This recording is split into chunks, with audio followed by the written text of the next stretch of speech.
title of the panel discussion, and we'd like first to thank PRIZM for hosting this, and Mikhail for her efforts to support the Driscoll Center as a partner and presenting a number of events. We had a dialogue with David Driscoll on Wednesday, a Living Legacy series that's been traveling the country and sharing David's personal narrative. Not just his scholarly achievements, but his artistic achievements, and his also personal evolution as a leading scholar in African American art. So the title of this discussion is, Do Artists Have a Right to the Meaning of Art? All right. So in an exchange recently with an art dealer, actually as recent as yesterday, the dealer proclaimed the importance of the work of a new artist on the scene that he was representing. He worked hard to try to convince me of this fact, that this artist was so important. I remained unconvinced. What I was convinced of is that the dealer's passion and belief in the merits of the work and the price assigned to that work had more to do with commerce and less to do with artistic significance. How could I say such a thing? I believe that the truth of artwork is the providence of the artist. The artist is the prophet. Whether his or her work is illuminating is another issue. The system of dealers, critics, curators that assign value are often self-appointed. Can a dealer, a critic, a curator honestly represent the significance of an artist and their creative output? In some cases, yes. In some cases, they're better representatives than artists. And bringing a discussion or an illustration of the work, but not the truth of the work. I believe that is the artist's role. But I believe that the true voice of the artist and the truth of the work has generally been silenced. Let us turn the volume up on what artists have to say. Let us reclaim the power over the meaning of our sacred practice. I'm going to give you an example. This is not a new subject or a new issue. In 1877, the art critic John Ruskin berated the work of James Whistler's, one of his famous paintings. And you're familiar with James Whistler's painting, Whistler's Mother, which was also titled Grays and Blacks, an abstract title. And he was a leader of this sort of new movement to not necessarily illustrate a story, but to give a larger meaning to the creation of his work of art. He criticized Whistler for not finishing the work in great detail. Whistler would do a dab of yellow or a dab of white to represent the stars shining rather than to illustrate a star or illustrate a cloud. Well, Whistler was pissed off and took him to court and sued him, and was successful in that suit. Because what he was arguing, that it was the authority of the artist to express themselves in a way that they wanted to, and not the critic to decide what they should make. In this case, John Ruskin wanted to continue this sort of notion of European masters, this refined portrayal of figurative work. Well, Whistler had moved beyond that and was interested in talking about the emotions that he had as he was witnessing that scene and the expressive emotional quality of a work of art. So that's something that I want to dig into.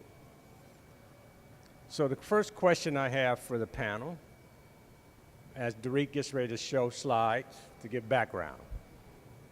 In speaking about my work, I always say that my work is about 4 issues. Number 1, the story that my grandfather told me. Number 2, the relationship between sight, sound, and color in terms of music. And number 3 and 4 is about 2 events that have changed our lives forever. When I talk about a story that my grandfather told me, when I graduated from high school, I didn't want to go register to vote. He owned a lot of property, and he sent me to a tree where African Americans, they were lynched by their neckties on their way to vote. So I use a lot of, I use the necktie image as a main part of the work. Next year. And then there were two events that changed our lives forever, which was September 11th and Hurricane Katrina. I was supposed to be in New York on September 11th. A friend of mine, he took a picture of a little boy holding a piece of aluminum and tar paper. So I started working on aluminum and tar paper as my protest against September 11th. This is the piece I did, a series called Jacob Ladder, Do Lord Remember Me, and it was paying homage to a lot of my mentors and mentees as artists. And when I talk about music, I listen to a lot of music as I work. My grandmother owned a club in Blues, Arkansas. Matter of fact, she gave B.B. King his start, and the reason he named his guitar Lucille was by a lady that started a fight at her club. Man, learn something every day. All right. All right, well, good afternoon, ladies and gentlemen. My name is Alfred Conte. The current body of work I'm working on right now is a series of drawings and paintings under the title Two Fronts. And the series is about the exploration of why I believe that as a people we are at war. War is being waged on us. And that war is a war of social engineering.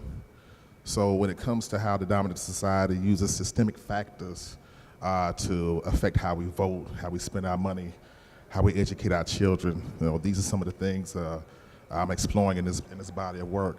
For example, could we go back one hot second? In this piece, 7 a.m., I intended to be like a quote-unquote indictment of my people. I'm going to my studio early in the morning and I see folks standing in line across the street buying Jordans. It's cold, it's early in the morning, you can see your breath, and they're standing in line to get the Gamma Blues. I'm like, look at y'all. But I had to point that finger at myself because, who do I spend my money with when I want to pay my rent and pay my car note? So, I'm still strapped to those folks that I'm trying to indict, right? So we're all strapped to this economic boat of we're not providing these services to our own people. We're still inextricably strapped to being provided our services by another group, white folks. So go to the next people. Damien and his kids. This is the portraiture side, the portraiture arm of the series. I met this brother. The work is predominantly done in Atlanta. I'm using Atlanta folks as the bedrock of these pieces, and he's a young brother, a young mechanic, fighting to keep his children under his roof right now, based on his job position and some things that have been thrown on him by his ex-wife. And in this piece, I'm trying to kind of undercut that notion that black men aren't there for their children. They're not bad they're bad fathers. I know him. I got to get more of a conversation, understanding who he is, and respect to him and his children and his place in their lives, so we can keep going forward.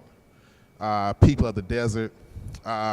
This is one of the portraiture works in that series that speaks to the lack of businesses, services that we're providing to one another. You know what a food desert is. When I look across some of the neighborhoods in Atlanta, that's urban blight, and we have to go outside of areas to shop for even the day-to-day things that we need.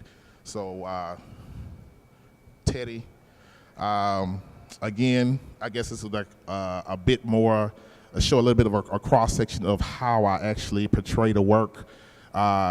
Instead of me just using acrylics and traditional plastic art materials, I fold in non-traditional materials like atomized steel dust, copper dust, things that I can patina to emote that look of degradation, of rot, of decay that mirrors where we are right now. We're in a state of deterioration as a people, but we're still standing. So that's a brief overview. Thank you.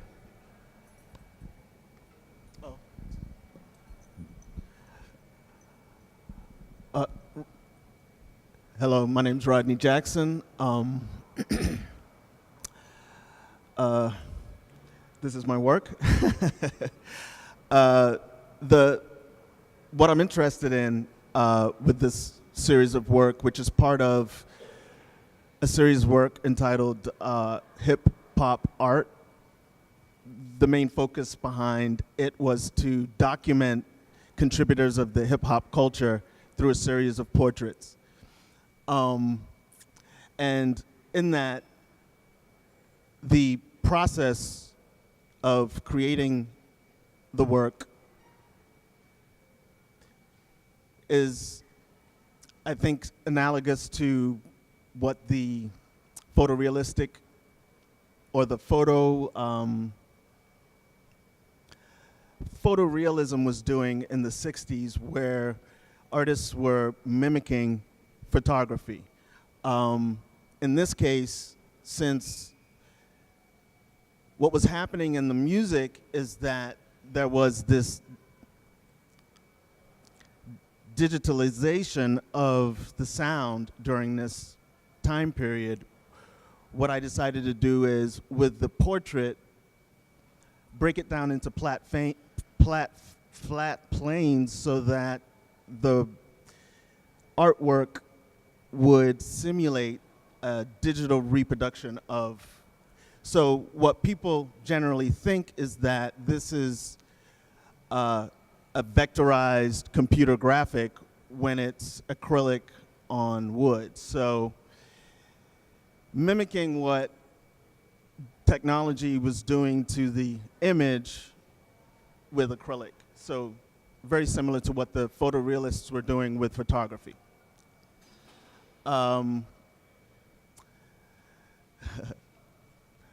So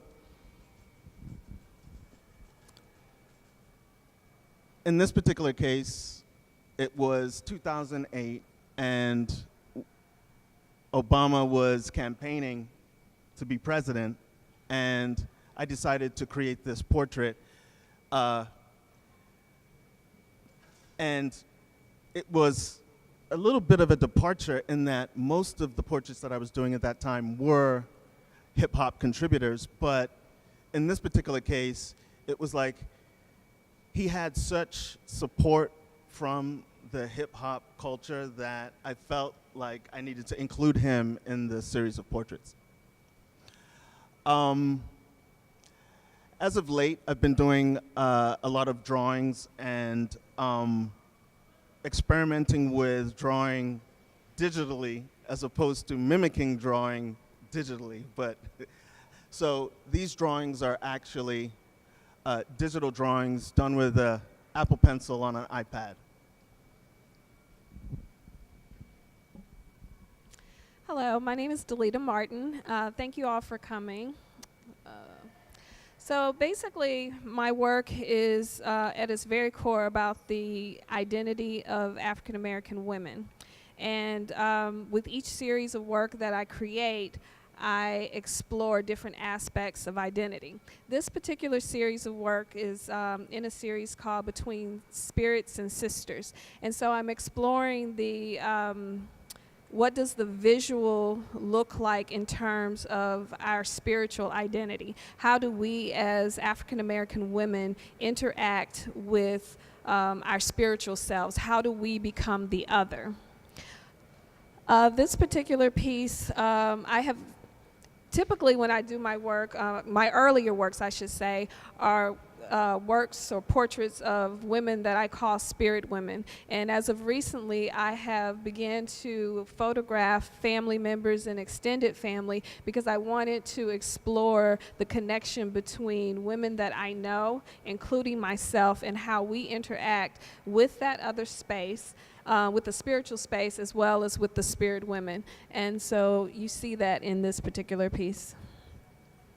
I use a lot of symbolism in my work. The circle is a pattern that you'll see in my work a lot. It's a symbol of the female, the moon. There is always a female presence in my work, whether it's an image of a male or a female, that presence is always there. This particular piece, again, with the patterns that I use, the patterns themselves actually represent the veil, that space between the waking world and the spiritual world. And so I wanted to, again, explore how we interact in that space. So when you see the imagery of the women kind of pushing and pulling, receding, and emerging from the patterns, that kind of talks about that relationship to that space and how we actually fit into that space. Hello, so I'm Amber Robles Gordon. My work is about, I would say, maybe 4 main things. One is my relationship to color, meaning how color, light, and energy affect me, and I hope that people then hence feel some of that in response to my work. Addition, there is materiality. I am very drawn to things, especially non-traditional mediums, to create, and overall, my work is about womanhood. It's about the space in our society that is either provided or not, or that women have to claim and take up in order to be seen, heard, known, and then respected, hopefully, ideally. Okay, so this particular piece is called All That I Am. I also work with circles. I do not work, I'm basically an abstractionist or abstract artist. I deal with mixed media, installations, sculptural, public art. And when I work with circles, it's about encasing. If you are a spiritualist, if you work with nature, or what you consider to be creating magic of some sorts, you encase it in a circle. Traditionally, historically, that's what it's done, and I continue to do that when I create my work. This is a series called Interdimensional Realms. This is the first of the series. And with this, I'm talking about, I'm a big sci-fi nut, which I know is weird, but it is what it is. My mama made me a sci-fi nut. And I've always yearned when I watch these things, where is the black woman? Where is the female? And if you are sci-fi, if you are science fiction, you may have missed us, as though we do not exist and therefore we cannot exist in the future, and I refuse to believe that. So this particular work is about, and you can't see it, it also is about perspective, but creating these little dimensions within the work. And I wish it was here now, but it's not, but if you go up to it, you can see, and I've crafted these little spaces because I want to create things like this for my niece, who deserves to know that, yes, you are represented. And that's the second one. It's a diptych. So I mentioned that I do installation in public art. So this is, My Rainbow is Enough, and this was actually commissioned by the Schomburg, and it traveled. It was in celebration of Intisaki Sanje, which, when it traveled, we got to meet her and interact with her each show. So I get kind of caught up when I talk about this now, because she's no longer here. But it was a very wonderful show. It was curated by Solio, and I'm very attached to this work. So. Well, I'm sure you were impressed by the presentation of each artist, the body of their work, especially the work representing, in a way, a metaphor for the issues that they're concerned about. You know, Kevin spoke about the message from his about the hanging in his family. You know, Alfred talked about living in an environment where he's witnessing some behavior that is questionable and where the members in that community are victimized by a larger society. So his work becomes a metaphor for that, to bring that forward to us. And of course, Amber spoke about, you know, the future, going into space and the sci-fi, and whether we're present, and whether we will exist and be portrayed and presented. Delita speaks about women and giving voice to women. So the work grows out of a desire, out of an impulse, out of an emotion, and causality, like David was speaking about the other night, that it comes from somewhere. And it has a meaning and a desire. And of course, Rodney, mimicking technology and in a way, reclaiming a certain kind of originality, mimicking technology, but doing it with his hand. that technology can be challenged, that we just don't have to accept it. So the first question I want to ask, and I'd like anyone to jump in. If you don't jump in, as I mentioned, I'll drag you into it. Who gets to determine the value and significance of not only a work of art, but your art? Kevin? Is that one working? Amber?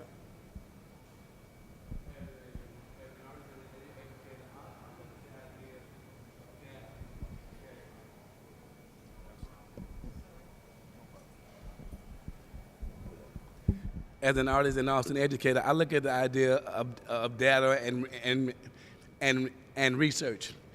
Art News, which is one of the magazines, the national magazine, when you look at Art News, they publish an issue every year called the Top 200 Art Collectors in the world. For the last 25 years, there's only been 3 African Americans mentioned. Okay, you have the late Paul Jones, Dr. Jacqueline Bradley, as well as a attorney out of Boston. I forget his name. So when you look at it, it's the collectors who is furnishing, who's driving the force, as well as, and then it trickles down to the museums, trickles down to the art galleries, and lastly, the artists.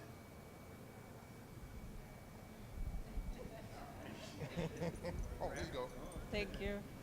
So I know that that is a traditional model. I don't debate that or negate it. However, you know, I strive to believe and to practice that we need to recreate this model. I refuse to allow other people's outside of who are producing this work and who do the work that I do to put into my work. I mean, like the sketching, the actual research that goes into what you see, I refuse to allow you to dictate. That doesn't make sense to me. And I think that this industry does not give the artist enough, or that the artists do not claim their value enough. And I will say that part of what I do in relationship to my efforts with Black Artists of DC, my efforts with Delusions of Grandeur, and my other efforts just in general advocating for artists, is that we do need you guys to be stewardships, though. It is your role as the artist administrator, especially of color, collectors of color, everybody who is outside of that inner circle, because the inner circle is artists. We are the inner circle. We have to claim that, and we have to move forward. And then those outside circles, that's you guys. So yes, we do need you to be stewardships. It is if you love the arts, if you love what we do and love what we're saying and putting out into the universe, then yes, but I don't think it should be what the standard is right now. Give me 1 minute. I don't know, you know, I'm kinda, I don't know who to give it to. I'll get right to you. I'm of 2 minds. I think I'm sitting right in between you two for a reason. For me specifically, when it comes to valuation of my work, you know, I understand where you're coming from, because when it comes to how I see my work in regard next to those of my peers and people who make things or objects, that's how I place myself. I don't let my dealer establish my value before it goes outside of my studio. I know what it is. And then when I let it go to the collectors, y'all can scale it up based on your perception of, if it's a good example of what it is and next to each other. But before it leaves my studio, I have a good sense of where it's supposed to be priced. Yes. So, you know, that beginning push as to how it's perceived, its perception in the market comes from me first. I won't allow anybody else to do that. Me? Some people may say so. I'm definitely known that somebody's gonna speak their mind. But yeah, I definitely agree with Amber. But also when it comes to what Kevin's saying, yes. It's the real world. Yes, as soon as that piece leaves your studio, it becomes commodity. So as soon as it steps out of that studio, it becomes commodity, Then when it comes to the valuation and how it builds in their market, it's incumbent upon the collectors not to collect the work, but you have to have an active process on how that work accrues in value and how it's perceived in the market. When it comes to going to auction, where that's priced, where it's being shown, the people who sit on these museum boards, that's where the collector comes in and has an active role outside of what the artists have produced and put out there and what you're supporting. So. Totally co-sign. Okay. So I have to agree with Amber.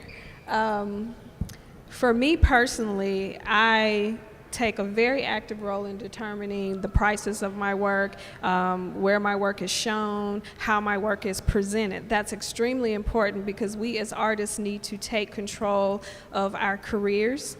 We need to look at longevity for our careers, and we can't have sustainability of our work, of our message, and the impact in the art community unless we have some control and have a partnership with the galleries and the dealers that we work with. You have to have a partnership and you have to take an active role. I do, however, believe that it's changing. It is changing because the internet and fairs like this has globalized the art market. It has opened up you have more access to dealers, you have more access to buyers, you have more access to people who consume your work. So as an artist, we're able to go out and we're able to, I guess, find our tribe. We're able to find the collectors for our work. We're able to connect with people, whereas before we were not able to do that. So you're beginning to see artists take a more active role from that perspective. You also have artists like Amber who are setting up and working with organizations, setting up organizations who are establishing their own income streams and creating spaces for themselves in the art world. I tell my students when I teach, sometimes as artists, we're creative people and we have to create our jobs. We can't necessarily go out there and just find a job that's out there. We have to create our spaces. I personally, I'm a printmaker, and I was asked a question once that really kind of threw me off. I was asked, what do you want your legacy to be? And it took me a few minutes to answer it. And I said, I want to be for other artists what Elizabeth Catlett was for me, what John Biggers was to me, Doc Thresh, all of those people. I want to be for younger artists and emerging artists what those artists were for me. So I had to make a decision, and so I'm working on starting a residency for artists. So again, we have to be creative and we have to be engaged in what we do as artists to sustain our careers in art. Do you want to add to that, Rod? I always thought it was Christie's and Sotheby's that determined the value of the art. No, that was a joke. But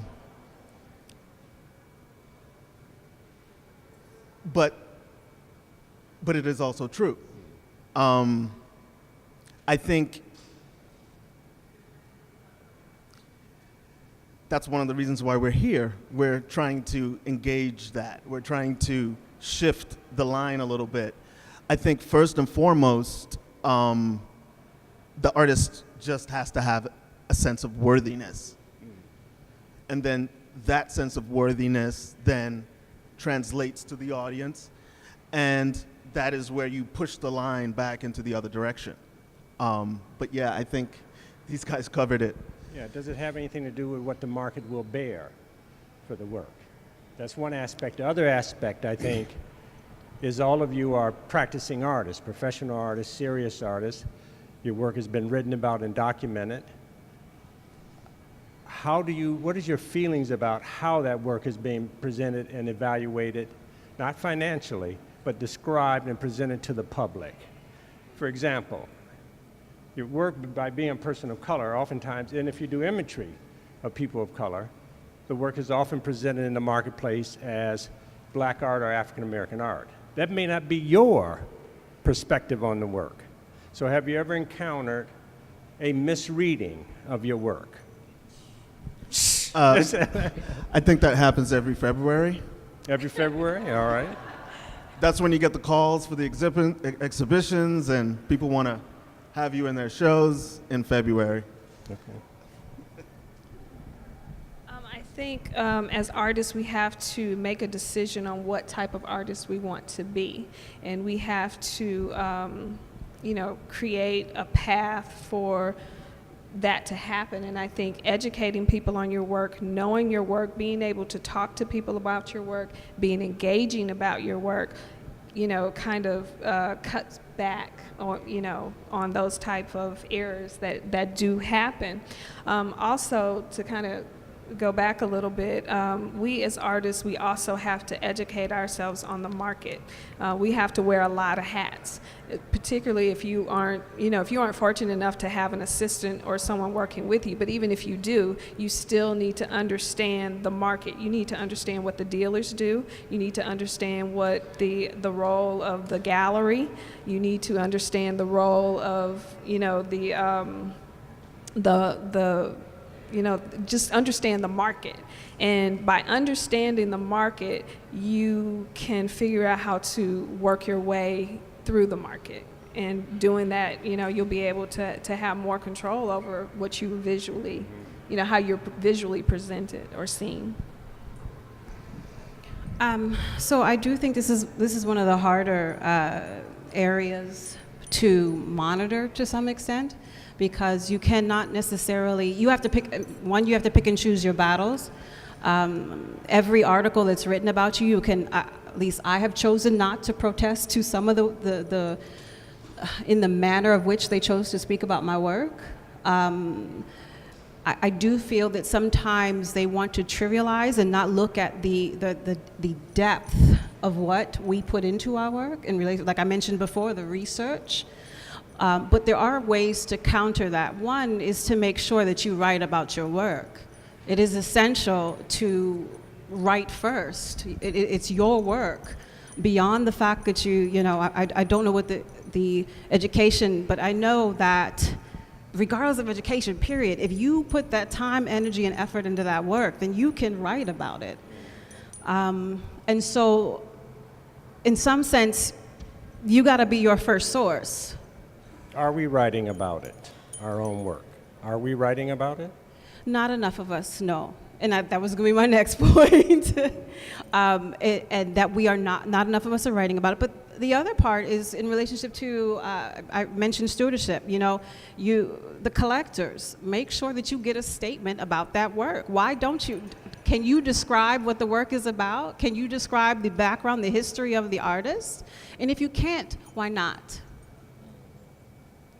I really, sometimes when I have these conversations, or when I get up on these things, and I often wonder about the relationship between the product and the producer. And I think it parallels other relationships, very important relationships in our society. You have the mother and the child, okay? And when the mother is separated from her child after birth, it's this distinction between the two, and it rightfully should. However, the woman is treated differently after the birth of her child. The attention goes to the child. I know that's a very, out here description, but it relates. If you even look at the music versus the musician, we treat musicians differently than we treat the actual product. And I just think it's something that we need to look at as a society. Why does the value change versus when it's left the producer? So, Alfred, do you have something to say about that? Oh yeah, of course. For me personally, I agree with you what you said 1,000%. Documentation. When it comes to your artist statement, when it comes to the language that you develop about your work, that comes from you, and it needs to be airtight, because that's the information that dealers need when it comes to what they arm themselves with to dialogue about your work. And for me personally, I know how it goes, because my work, directly indicts white supremacy. And I know my dealers deal with white collectors, and they may be afraid to say stuff. But I was like, dude, Miss Lady, don't be afraid. It's right there. It's not you talking, it's me talking. And I and stick to the script. You know, it's right there for you. You know, Delivered, right? yeah, Delivered. you know, it's right there. It's what this work is about. So I you know, if it's coming from your studio and it's airtight and it's speaking directly to what this work is speaking to, I think if you have people along that chain who are representing it, there's no reason why So that work couldn't be speaking about cogently. Ambiguity in regards to explaining or presenting the work to be intolerant. You don't want any To ambiguity. me personally, I'm intolerant of my work being, you know, minced words being made up about that. You know, because it always gets back to you when it comes to an article that's being written and the language is very vague and milk toast. Yeah. I don't like that. You know, let's cut straight to the chase. That's what the work was about, right? Yeah. The So- intention you have, right? You got intention. Yeah. Well, I know with me being an abstract artist, I deal with it a lot. And I've had art critics to say that, you know, I love the work, but when I found out that they were about lynching, I don't like it. Actually, at the David C. Driscoll Center, the first show with Bob Steele's a session, there was a attorney that came to me and said, "This is the best piece of the show." And the piece was entitled Dousing Fears. When I told him about it, he said, I don't like it anymore.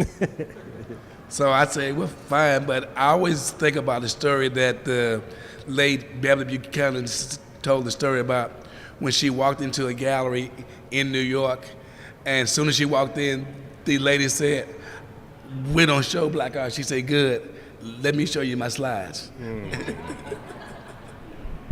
I hear you. Well, as we build on that, and I'd like you to talk a bit more about the role that the artist plays in critical evaluation of the work.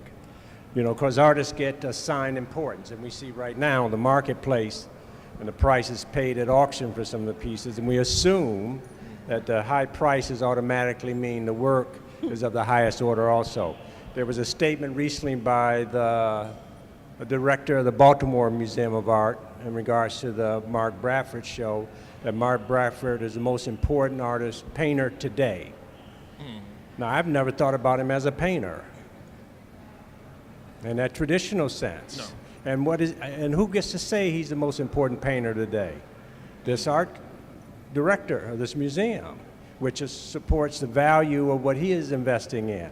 So what does that mean when we talk about Kerry James or Sam Gilliam and the whole rest of them? Where does that leave Alfred and Kevin in the game if someone is assigning value like that? I'm just raising a question. Anyone want to respond to it? Well, I think it goes back to documentation. Because I remember in speaking with Sam, Sam told me the first thing that you need to do is to tell your story. That was the reason I did a catalog that traveled, and then the catalog is sold out. But you got to tell your own story, and you got to get people who are art critics that are PhDs to tell your story. And I think that's the most important thing. I tell a lot of artists who are coming into their own. First thing that you need to do with a catalog with documentation of what you saying your work is all about. And I think that's the most important thing. Yeah, agreed. Yeah, you definitely have to have people preaching your gospel wherever they go. You know, in regard to having conversations about your work.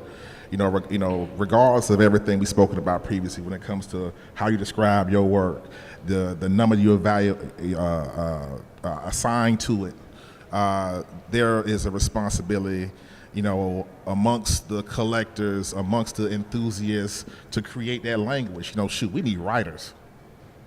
We need more writers now than any other time when it comes to, you know, the critical dialogue about African diaspora artwork. You know, I don't think we haven't even worried about the lack of talent, and you know, and there is more often than not, and most definitely when it comes to the people I'm looking at right now, there's more than enough collectors, but when it comes to the writing, you know, and what exists out there in the ether about what this work is about, it's lacking.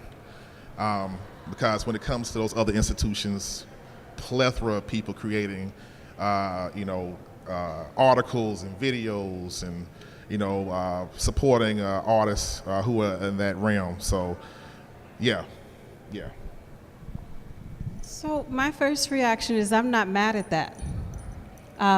Because for what we are working against or working towards, I'm okay with Mark Bradford being the high standard because he's African American, he's a person of color. At least it's not what, the name would have been 10 or 15 years ago.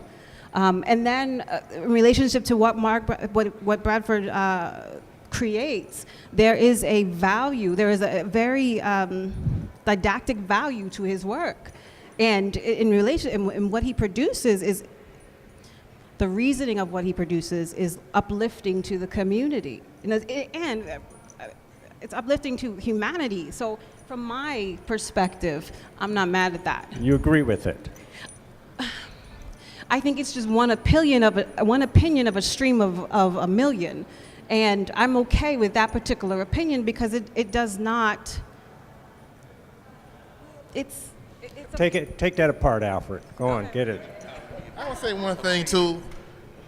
Don't hate me for this, y'all. I'm just thinking out loud.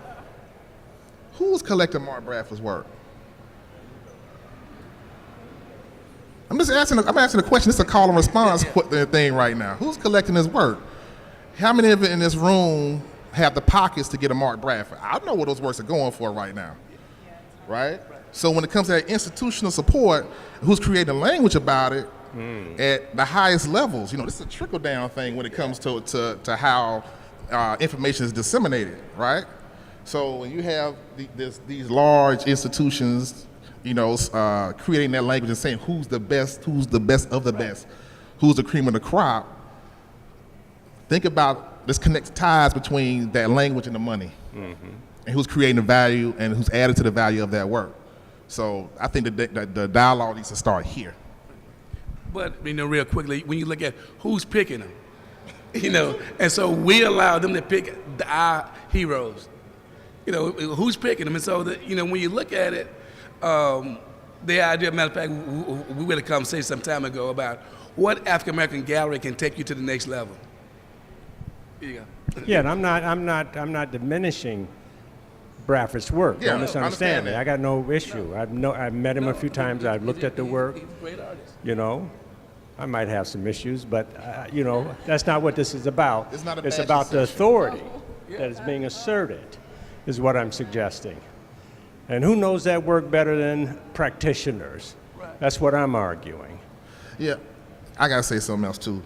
So, for me, when it comes to valuation and language, and again, I'm not indicting the artists. This is a little bit of a closer look at who was supporting them, right? That system underneath that. So, you can draw direct lines to representation, who the dealers, people who are reviewing the work, collectors, the institutional support, like where they got the MFA, if they have one, but those types of things, residencies, Credentials. those people in a locked-in block. So if you're within that block, more often than not, we all read the same publications. We all see who's out there, and when it comes to who's being spoken of as a quote-unquote the creme de la creme. And you see a lot of connective tissue, a lot of common threads between that block of artists, where they're shown, who's speaking about their work, and the like. And who artists that were significant that have been left behind. Right. Yes. They almost disappeared, Yes. especially in the auction houses. Right. Yes. Like they don't exist. Yes. Yes. 5 years ago, Sam Gilliam's Swan auction was $50 grand. Just recently, I saw the Jack Whitten show when it was at the Baltimore Art Museum, and that work in there and its valuation previously. Let me hand this microphone. Okay. But this is a dialogue. This is all right. Go on. Yeah. Okay, so, if we're talking about the aesthetic value of the work, if we're talking about the value in the practice of producing the work, that's a particular thing. But I think as far as the value of the work in the marketplace,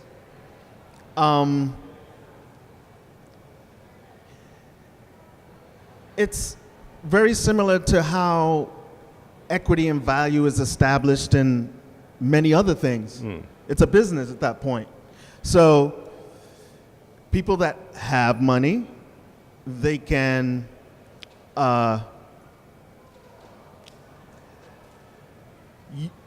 invite you into the club and say, well, this is now worth this. This is what it is now selling for, because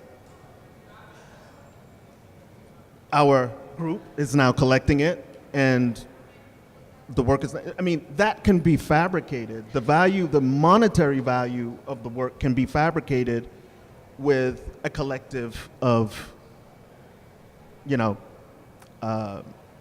collectors. So I think, you know, that's really, you know, how I see that works, the monetary value. We can, however, obviously influence the perception of value as far as, you know, its aesthetic, the aesthetic approach, the dialogue and the narrative that the work speaks to, how it progresses the narrative, whether it's the African American narrative or the narrative at large. Yeah, these are things that we can influence. Okay. Delita? I think that as an artist, again, you have to understand the market. That's important. You have to understand the market in such a way that you can understand how to participate. I mean, it's just a fact. But I also believe that the collectors, their role can help to change this in how they exhibit their collections, sharing their collections. Again, that whole idea of documenting, you know, the artist, documenting the artist's statements, how the artist is creating their work. And I think that that's a really key role in getting our information out there, putting us on Front Street, because you're the ones that are collecting the work. And, you know, having that work being seen and shown and having that information to put out there, I think is a way of kind of, you know, combating that. Yeah, I also want to just point out that for many of these institutions, some of the reasons and motives they've had for embracing the work of African American artists was that they were inspired or impacted by the commitment of African American collectors who have brought that work into those institutions, who supported that work. And over time, it has had a very positive impact on many of these institutions. Right. So the collectors played a critical role in being an advocate, and I think that was mentioned before. Yeah, you're seeing more universities, more institutions today looking at their collections saying, wait, we don't have enough diversity. They're setting aside funds to purchase, you know, more diverse works. And again, you know, as the collectors of our work, it's important to get that out there. We have to change the game. We are the game changers from that perspective. And you know, I mentioned Baltimore Museum of Art. They were in the newspapers some months ago, or maybe a year now. They deacquisitioned major pieces, Rauschenberg's, somewhat Andrew Warhol's, to acquire specifically the work of African American artists because they recognized they had these gaps in their collection. But now what I think it's also important that they look at emerging artists. Yes. You know, artists that aren't as established as some of the other, you know, African American artists that are out there. The State of the Art exhibition, you know, did that. There were a lot of emerging artists that were included, including myself, that was included in that exhibition. And what it did was it put us on a world stage that we would not have necessarily had the opportunity. So for the audience, when you use the term emerging artists, these are artists that have not necessarily been acknowledged or recognized. Correct. They have not had that major museum exhibition or, you know, that major write-up in reference to their work. So, you know, if our institutions can do that, and our collectors can do that. Can deliver that. Can deliver that to, to the masses, then, again, at that point, we've changed the game for us. One little thing, a little call to action. Excuse me, sorry about that. A bit of a call to action to the collectors who I see out here in the audience right now. Just a friendly reminder, be active, activate your collections. They're not supposed to sit just in your rec rooms. So Look at them, just look at them, right? To come by, yes. Lend them, loan them, make sure that work is visible, make sure it's documented, make sure that their artist names rings out from your collections, so you can get institutional support where it's needed, that it can also bolster the value of a collection, but also bolster the reputation of the artists that are up here. So get up, get out, and do something. Thank you. Yeah, so then I'm just going to second or third what the two of them said, because that whole notion of it takes a nation to raise a child or raise a community. Yeah. Well, just think of that. Because I know when I create a work, I feel like I've birthed something daggone it. And so when it goes out into the world, I send it away with blessings. But in that manner, we need others to help cultivate and rally and create relationships, not only just with the work, but it's also your relationship with the artists, it's your relationship with the collectors, it's your relationship with the dealers. And the thing is that this has to be done in numbers.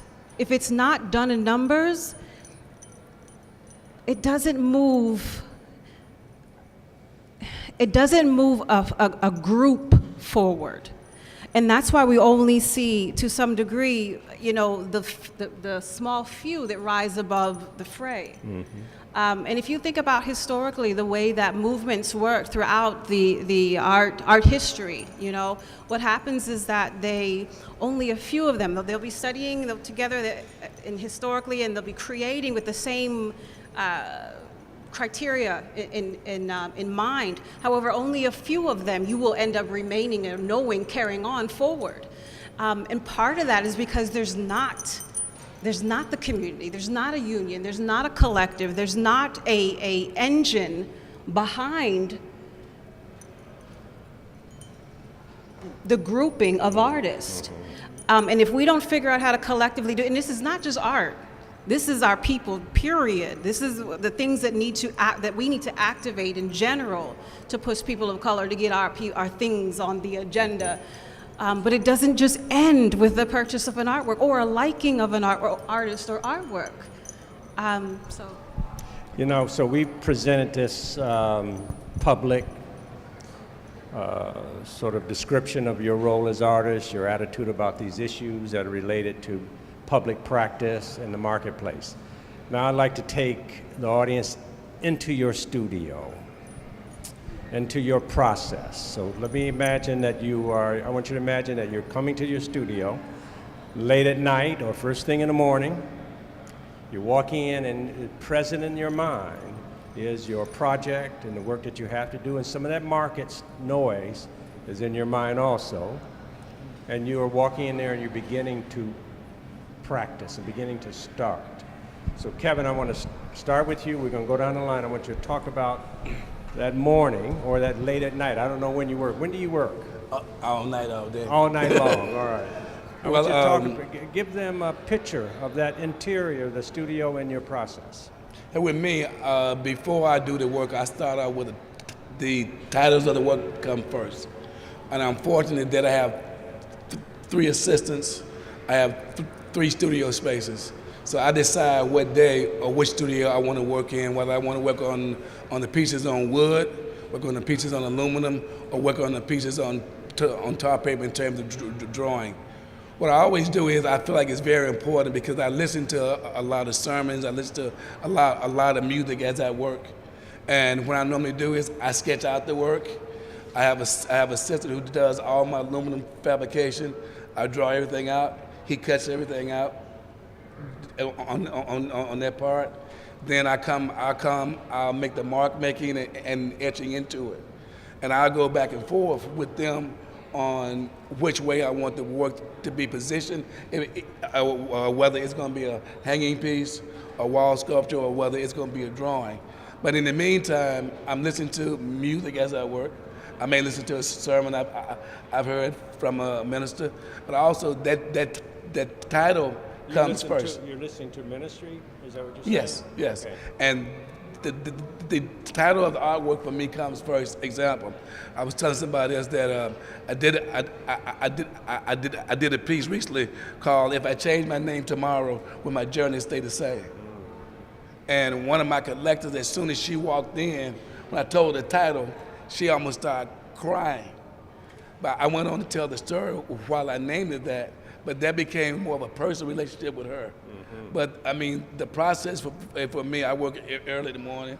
Since I'm retired, I can get up, decide just what I want to do, which is So indeed your a blessing. day goes to about what time, if your working day? This past week, I'm working on 2 commissions right now. I'm doing a piece for the Atlanta Biannual, and I'm doing a piece for a private client. We start that morning about 8 or 9. We normally meet. We'll get together. I'll dry everything out. Then maybe to take a break about 1 and work to about 8 or 9. Yeah, now I know personally that about 5, 6 o'clock in the evening, the scotch comes out and the cigars come out. Occasionally the scotch comes out, yeah. Bunch of collectors come by, Yes. you know, devotees of your practice come by, so there's a social thing that is happening as yeah. well. And that feeds your art as well, doesn't it? It does. I mean, because you must have those supporters. And it was funny because I was with my sister the other day, and we were counting my collectors, including institutions, and I would say humbly, we counted between 6,000 and 8,000 Wow. from around the world. From the beginning, because yeah. we're getting ready to do another book in terms of documentation. Who has the work? Which we've talked about how important all that is. Could you put up, Kevin's work, and then Alfred? Can you put up Alfred's now? Alfred, could you do the same thing? Right, and one of the things I want to talk about is every medium I use becomes very important to the piece, because I work on wood. I'm one of the few artists who is bending wood. When you think about African Americans being lynched, they were lynched on a tree. So every medium I use becomes very important with the statement I'm trying to make. So that medium is a metaphor also for that. Also. Okay. Alfred, I've come into your studio late in the evening with Najee and Kevin. Yeah. And you seem to just be starting up. Yeah. And the Cavazier is sitting on the table. Yeah. I'm a nighttime guy. What it is I usually try to do is when it comes to the emails and those things that I have to take, when it comes to the rest of the world who has normal business hours, is take care of those types of things during the day when it comes to website stuff, emails, and things of that nature. Then I can get the work started after 5. So I'm usually a 5 to 5 guy, 5 p.m. to 5 a.m. So I may get a nap in there for a little while or so, but that's usually my about 5 to 6 days a week.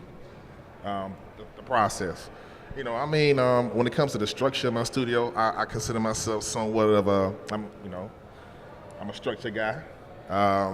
That way, it's easy for me to work when I can find something.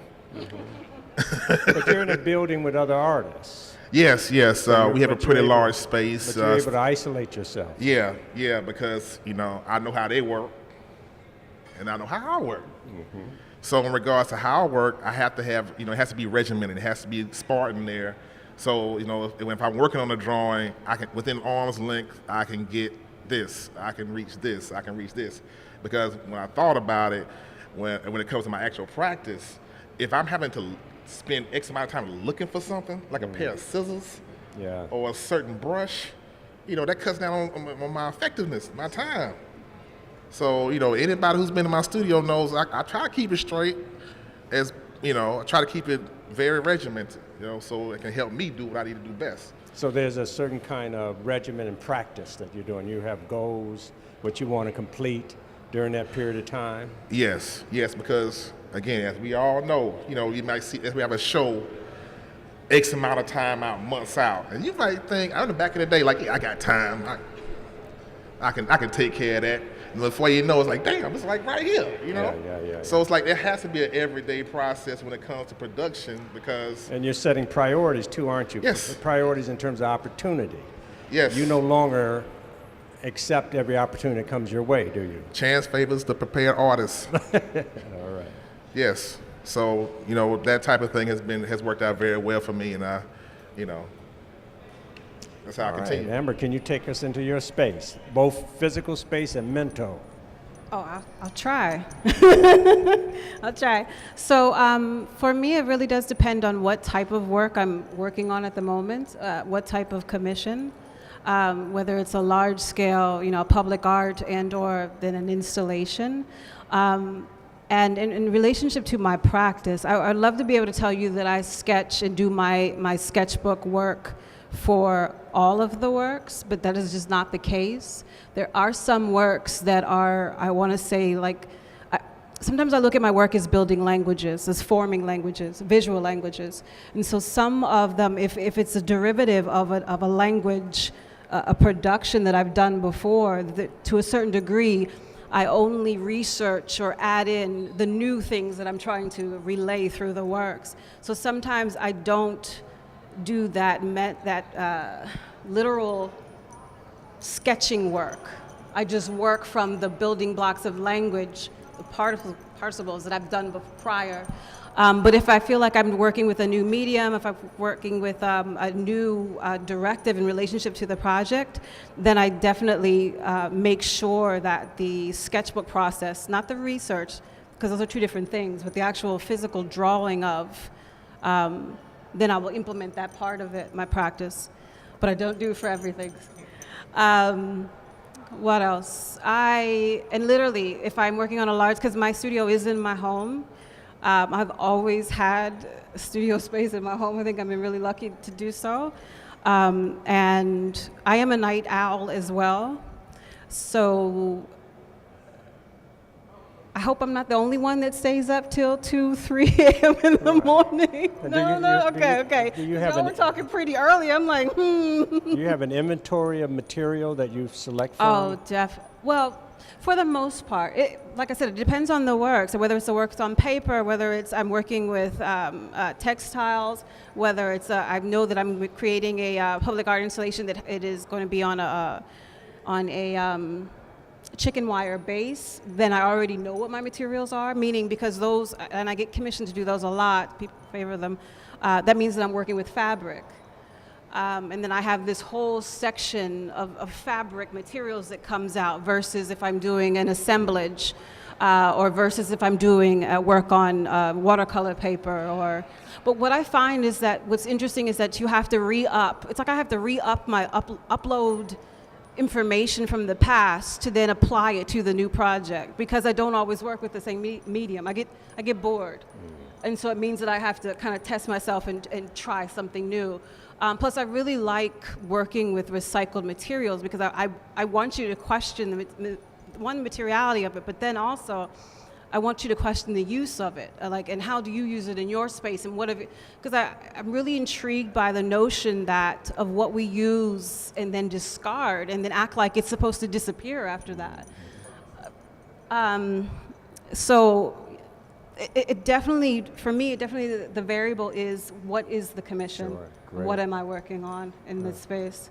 But then I want to say, but yes, there is that aspect in relationship to the administrative and having to align yourself with the schedule and the time frame of people that you have to interact with in relationship to making your business run. That is definitely one aspect. Then, I'm probably the only one that's going to say this, but I also want to say that many of us need to also consider in relationship to our practice, our health. Because it's not mentioned enough. I don't wear the same things when I'm on concrete and I'm installing. I don't lift the same. I have to hire a different level of staff if I'm doing that versus I don't haul anything anymore. Amber will not pick up a thing anymore. Y'all are not breaking my back to create this work. But I want to just put it out there because a lot of people don't consider what we have to do in relationship to the physicality of our practice depending on what we are producing. And it is an issue. It is something I've discussed with my peers on tremendous levels. Stand on top of ladders for hours. Yes, hello. Do you know that your chest will lock up on your tail if you stand up on a ladder for hours installing, fixing, fussing with a piece? You don't think about that. You just look at it and you see its finality. But it's real. So. Great, Delita. Well, I am a very early morning person. I am in the studio between 6:30 and 7 at the latest. I go into the studio and I try and work as intuitively as possible. So when I go into the studio, I generally just have an idea of, I want to work with a full figure or I want to work with a portrait. And each step in my process kind of dictates what the next thing happens. I am not organized. Organization really drives me nuts. So I generally only really straighten up my studio between pieces. So I'll straighten up during that point in time. The administrative part of my work, this amazing guy here. Does he do lunch also? He brings lunch, he brings tea, he does emails. He's like the best and probably the only assistant that I'm able to bring into the studio because every single part of what I do in my studio is my process. From rolling out the paper to cutting the paper has an effect on the end product. So I have not been able to successfully work with an assistant except for Mr. Martin. So he makes sure I eat and he makes sure I have tea and wine and all that good stuff. And I usually stop working probably around 3, 4 when I pick my son up from school. And I try not to go back into the studio, but if he's home, then, fantastic supporter steps in and pretty much handles everything, but yeah. Great. Rodney? All right. Okay, well, as far as paintings go, when I'm producing a painting, organized probably into the anal region a little bit. It's essentially the paintings are complicated color by numbers. So after I've completed my drawing, that is essentially going to be filled with flat tiles of color. I mix each color into a bottle, and then I label them with a number, and then I put a little number into each shape, and then I basically fill each color with each shape with that color. So it is, the whole idea was to mimic technology, so I thought of it that I basically have to become a machine in order to do it. So I found like if that was the most efficient way that I could do it. So, but I really haven't done a painting in some time. As you know, I was running Chroma Gallery about a year ago. I ran Chroma Gallery for a year and a half, 2 years. So there really wasn't much art producing going on during that time. And then from there, I accepted a project. I've been illustrating a graphic novel that is based on the life of Sam Moore, which is the living half of Sam and Dave. Hold On, I'm Coming, Soul Man, those hits. So I've been illustrating that graphic. So what's been really beautiful about working on this project is I got a hold of an iPad Pro with the Apple Pencil, and I decided that I was going to learn this device to work on this project. And it's been life-changing. So it's just the Apple Pencil and the iPad Pro. So, you get up, you have your morning coffee, you lie down on the couch and you work. And I can just lie on the couch and draw, and then before I know it, I'm getting hungry, and then I look at the clock and it's 3 o'clock or 2 o'clock, and I thought, I guess I better eat something, and then I eat something, and then I go back to drawing. And I mean, it really does make it so you can do it. And I mean, I've worked on work waiting in the dentist's office, you know, so it's like it just has changed everything. So I was a little leery about digitizing my process, but I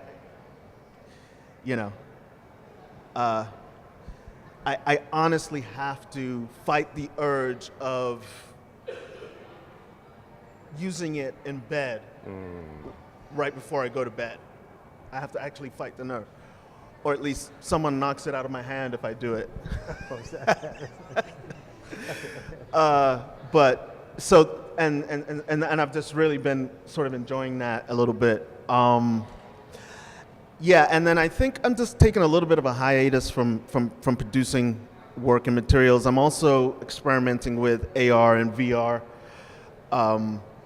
And I haven't quite figured out how I'm going to combine that with the material world yet. So I think once I figure that out, then I'll probably end up going back into working on a daily basis. Good. I'm going to ask a final question and then allow the audience to engage in a dialogue with you as well. I'm a firm believer that what comes to you is what you ask for. So if you ask for a little, that's what you get. If you say, and many artists only ask for the right to practice, especially coming out of school. I just wish I can practice. I hope I can practice. And that's what they end up having, is the ability to practice. I want each of you to tell me what your wish is as an artist. What would you like to exist for you? In your hand. All right. What would you like to exist for you as an artist with this kind of experience that you've had, the perspective that you have had, the professional success? What do you wish for as an artist? Oh, wow.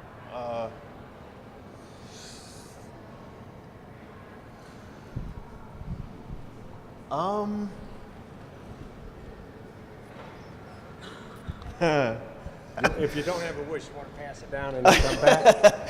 Well, I think at the top of the list is I think the appropriate recognition for the work. It's just recognition. The appropriate recognition. The recognition that matches my sense of worthiness. Okay. That is probably, that's the thing you would ask for. Absolutely. What would you ask for, Delita? Well, I have a couple of things, but they all kind of go together.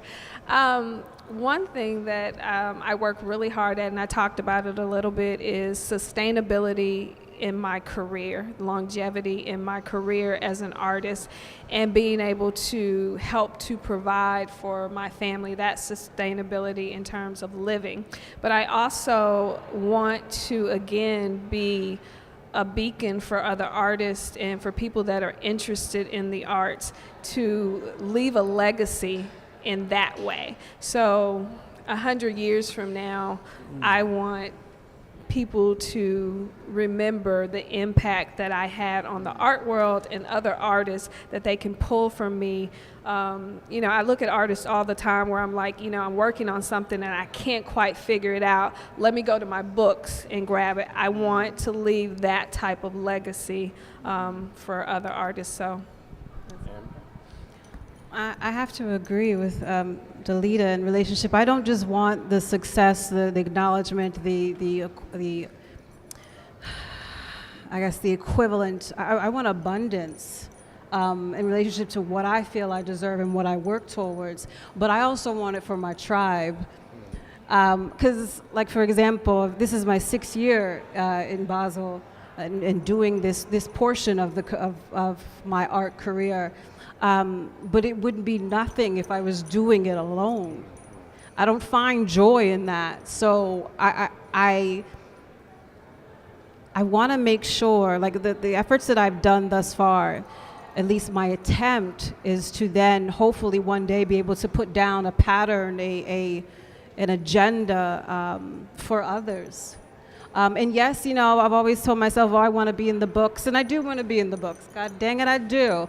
But I want to be a living memory, and not necessarily myself, but my efforts, and then what I hope that I have left within my art, but also in just getting this thing done and being more present and available for other people of color. It is important. And I say that with all due respect to those that I feel are deserving of it in any other portion or in relationship to their background, their heritage and all that. But not enough of us historically have been able to be here and thrive and relish from it. And so I want to bring along the tribes, us to come along. So. All right, Alfred. Sustainability, of course. I don't know whether it's going to be later or later. But I'm probably gonna get in that classroom sooner or later and be an educator to some degree. So, you know, yeah, I guess I got a teacher spirit. Also, I don't want to become a prisoner of my own practice. You know what I'm saying? You know, I've experienced where, you know, it's like I look down and I look up and it's like it's 2 weeks later, that type of thing. And, you know, when it comes to how I practice, I need to be around my people, glean information. I need to read, I need to research, I need to be out and about, but I also need to be in that studio. So I just want to be able to create a balance where I'm able to not just do all of that, you know, the forensic stuff, but also live my life. So you're cautious about the success too. Yeah, very much so. Great. You know, so to be able to strike a balance with that, yeah. You know, anytime people ask a question like this, I always think about during the 1996 Olympics, I was invited to do a 15-story mural. So in order to get your face on this wall, everybody had to tell a story about you, and then also you had to be interviewed. The late Maynard Jackson said something that stayed on my mind. When we asked him how would he like to be remembered, he said he lived by a poem that said, when I die, would it matter if I was ever born? When I die, if it mattered if I was ever born. The late Jacob Lawrence told me the art world is about longevity. And in that longevity, they're about people who you meet. And Sam Gilliam told me, he said, you know, always take somebody with you. You know, each one teach one. Nobody gets anywhere all by themselves. And it always starts with your faith and who you believe in. And anything is possible from that point. But you got to take somebody else with you. All right. How about some questions from the audience?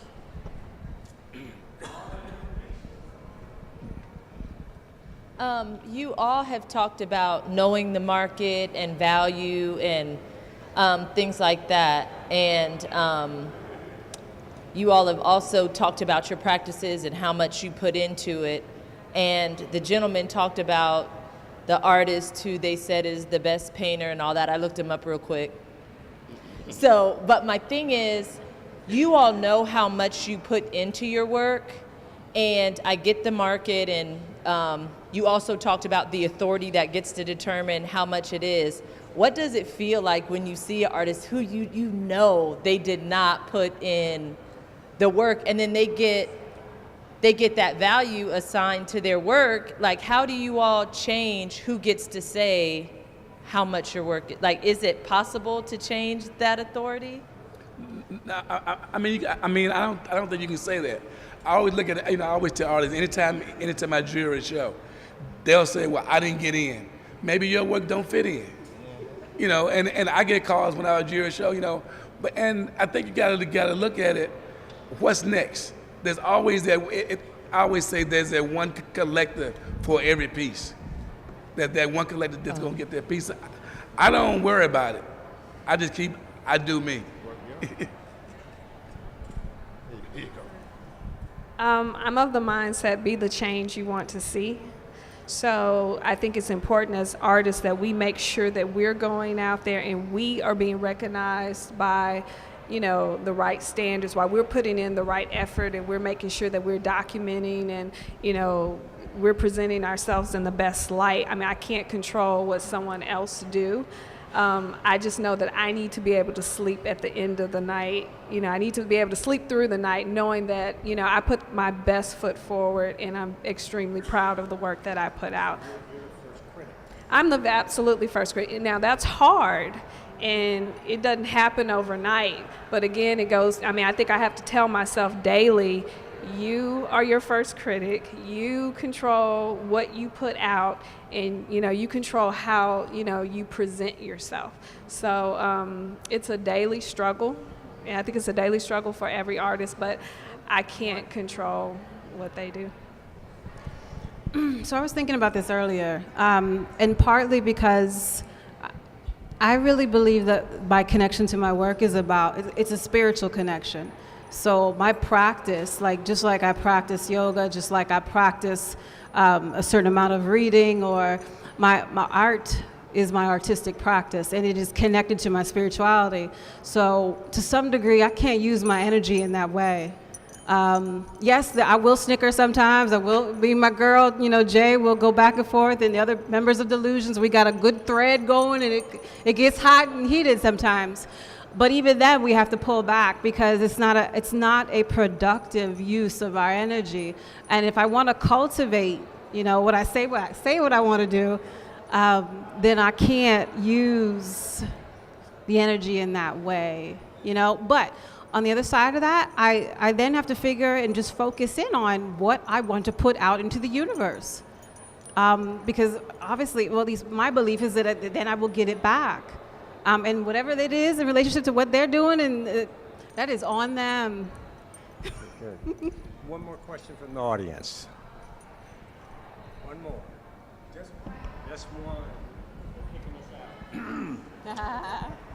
Well, it's difficult to pick just one question or one questionnaire, but since I've been given the honor, quickly picking up on your point, I wanted to go back to the issue that you raised, Curly, of the artists, about their work and the importance of controlling that narrative. Ultimately, you're right. Once you create it, there is a whole universe of other parties out there, other constituencies that are going to weigh in and ultimately determine what that fuller narrative is. When you talk about Mark Bradford, the point that jumped out to me that no one really acknowledged, it just so happens that all five of you produce work that specifically speaks to the African American experience. With all due respect, I think we can agree that Mark's work does that less so. So there is an issue in our community with everything that's been talked about the importance of who controls the narrative and what the ultimate objective is. There is clearly I don't know that I heard anyone specifically state this, but the elephant in the room, that there is clearly a disconnect nationally, globally, about valuing work that speaks to the African American experience throughout the diaspora. So I think we have to be intentional about addressing that issue. All of you have spoken eloquently about how you approach it and how you are taking that role on more and more. But it's important to us in this room as well, as collectors, as dealers, as museum officials, et cetera, et cetera. You spoke about, quickly, I think it was you, Lita, about the fact that there are museums who are now being intentional about acquiring and creating funds to acquire African American work. We as collectors and donors have to be willing to pony up and do our part to make that happen. We have to take that notion back to our communities. I'm in Atlanta. The High Museum needs to have the type of program that Pam has now, a specific fund devoted to acquiring African American work. We need to take that message back and demand that our local institutions do that as well. There's so much I can say, but I'll stop there. Well, that's the end of it. I want to thank you. They're giving us signs to get out, so I want to thank all the artists for participating. And again, you know, this was organized by the David C. Driscoll Center, which is at the University of Maryland. And we've hosted a number of events during these few days of our Basel, and we appreciate this. And please come by the Driscoll Center when you're in College Park or close to DC and visit us. And there's some material as you get ready to exit on the little bench if you want to pick up something. Thanks again.